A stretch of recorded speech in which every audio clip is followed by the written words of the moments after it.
All right, today we are digging into a Toronto story that is just wild. It's a murder case that's split into two completely different tales. The first one, a pretty classic gangland hit, something you'd expect from a long-running turf war. But the second story, that one came from a secret police recording, and it was a chilling, personal story of betrayal that nobody saw coming. Just let that sink in for a second. This one sentence, caught on a police wire, changes absolutely everything. It's a confession that didn't just crack the case, it blew the whole public narrative to pieces and sent investigators down a rabbit hole the streets had no idea even existed. So let's set the scene. It's the early hours of December 16, 2022. A 20-year-old up-and-coming rapper from Scarborough, J. Parker Ford, who went by the name Aveboy SK, is found just outside his family's apartment on the 14th floor. He'd been shot once in the head. A few days later, he died from his injuries. And right away, instantly, the internet, the neighborhood, everyone had a story, and it seemed pretty straightforward. For anyone who followed the Toronto rap scene, this wasn't really a mystery. It was retaliation. It was just the next move in a very, very deadly game. See, the conflict was between two specific crews. Aveboy SK, he was from Orton Park. His rivals were known as the 44 Movement. Now, that crew was actually formed to honor a 15-year-old kid named Remy, who'd been killed by an Orton Park affiliate way back in 2016. So yeah, this beef was deep, it was very public, and it was incredibly violent. And the music, that was the main battlefield here. SK wasn't just some guy on the sidelines, he was an active player. In songs like Rebound, he took direct shots at the 44 Movement. He was putting himself right in the middle of it all, making himself a very well-known and very visible target. So it's no surprise that when SK was killed, a rival rapper from the 44 camp dropped this track called Mrs. Backdoor. Now, in street terms, a backdoor is when you get set up by somebody you trust. And that line, the shave, was basically seen by everyone as confirmation of what they already figured. SK was set up by a woman. This one little lyric pretty much cemented the whole gangland story. Case closed, or so everyone thought. But here's the twist. While everyone on the street was focused on this gang war, the Toronto police, they were looking at someone else entirely. Their person of interest was an 18-year-old woman who had a connection to SK's past, Brianna Warner. About 2 months after the murder, police got the exact opening they were hoping for. Warner was in a car that took off from a traffic stop, which led to this insane chase, a crash, and then her arrest. Inside the car, cops found a modified Glock, drugs, cash, the whole deal. Now that's a serious crime on its own, but for the homicide detectives on SK's case, it was the perfect opportunity.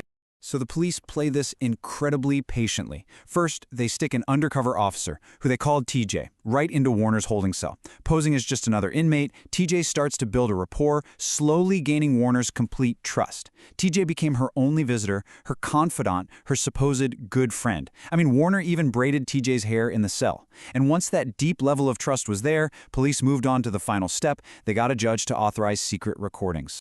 Okay, so by early April, they have the green light from a judge to record everything. The trap is officially set. The investigators had no idea if Warner would actually talk about the murder, but they really wouldn't have to wait very long to find out. The first confession came on April 6th, the very day Warner got out on bail.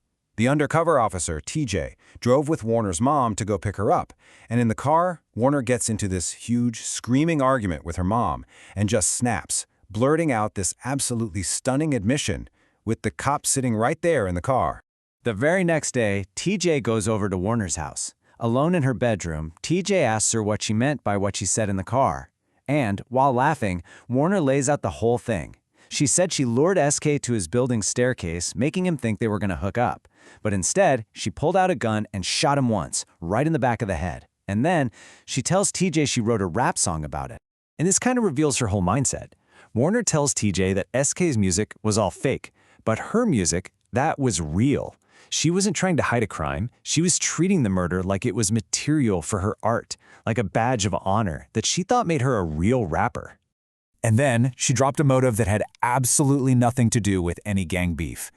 She claimed that years and years ago, when she was 12, SK had sexually assaulted her, and she told TJ that the murder was her chance to take advantage of him in return. The day after telling the story to her new best friend, Brianna Warner was arrested for first-degree murder. So All of this brings us to the trial, and the entire case really boiled down to one huge question. When the jury listened to those tapes, were they hearing a cold-blooded confession, or were they just listening to the elaborate, made-up performance of a very troubled teenager? The two sides could not have been more different. The prosecution, the Crown, said, look, the tapes are everything. The details line up. The confession is crystal clear. It's proof beyond a reasonable doubt. But the defense? They argued this was a false confession, that Warner was just spinning a tale to impress her new friend, using details that were already all over the news, and that the whole undercover sting was basically an illegal interrogation by subterfuge.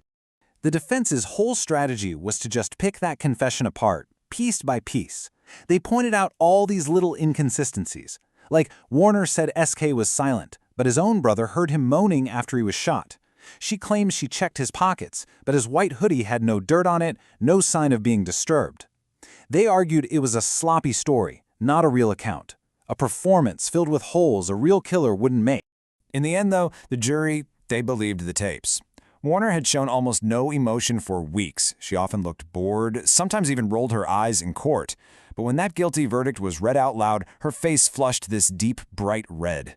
It was really the only sign we saw that the gravity of what was happening had finally hit her. For the murder of J. Parker Ford, Brianna Warner received the mandatory life sentence. She won't even be eligible for parole for at least 25 years. And that leaves us with this final question, right? In a story that's all about rap lyrics and street narratives and a calculated performance for an undercover cop, the jury had to decide which performance was the real one. They made their choice. But it really makes you wonder, what is the line between the stories we tell and the truths we actually live?